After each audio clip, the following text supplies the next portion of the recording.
Hi, welcome to the channel. I've done a couple of videos on Nordisk tents, the SI versions or the lightweight versions that used double silicone fly sheets that aren't seam sealed. And I've had a few questions in the comments ask me, well, are they waterproof without being seam sealed? So I figured, I live in Wales, we get lots of rain. It's raining now and there's a lot of thunder and lightning in the sky, so I think it's going to hopefully be a really good downpour. So we've got two tents to test. We've got the Nordisk Telemark 2 lightweight, which is a very thin denier double silicone that hasn't been seam sealed at all. And then I've already done a test on the Nordisk Svalbard 1 SI, which is a slightly thicker, heavier siliconized material, obviously the siliconized nylon. And both tents Nordisk say that in ideal conditions in wet countries you would need to seam seal them for them to be fully waterproof.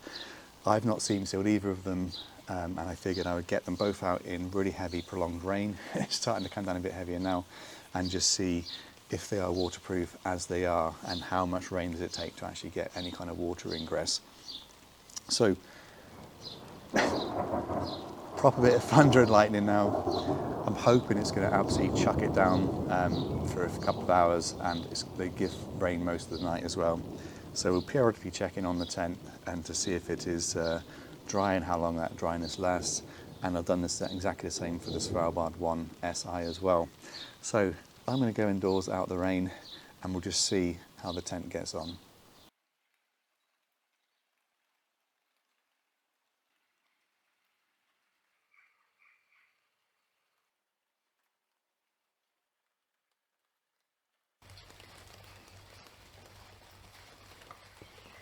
So the tent has been out all night, obviously,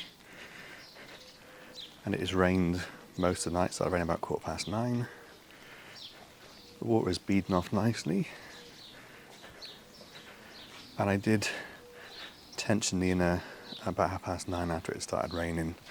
Sorry, tension the outer so that it wouldn't be touching the inner.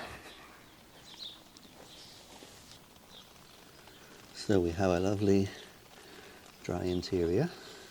So the tent was out all night. Rained probably around 10 to 12 hours in total. Weather wasn't too bad, so it wasn't like it was high wind or anything, but consistent rain for a very long period of time, and it was really quite heavy at times. Now, there was zero water ingress inside the tent, and as far as I could make out, there was no water sat inside the inner either, so there didn't appear to be any water ingress through any of the seams.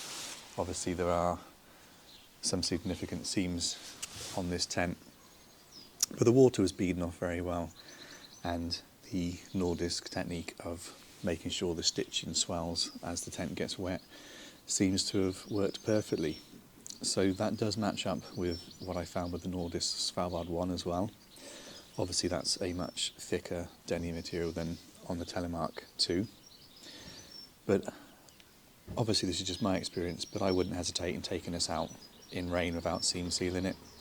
Now, if you're on top of a mountain in really bad weather, really high winds, the material being stretched and pulled in different directions with really heavy rain, maybe you'd get some water ingress, but that's not the sort of conditions I'm going to use this tent in. And I have used the Svalbard in those kind of conditions without any issues.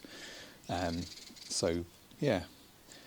They recommend you seam seal them in wet countries like the UK, but I reckon for the majority of people out camping in this kind of tent, if you're not going to absolute extreme weathers, you'll probably be just absolutely fine without seam sealing it.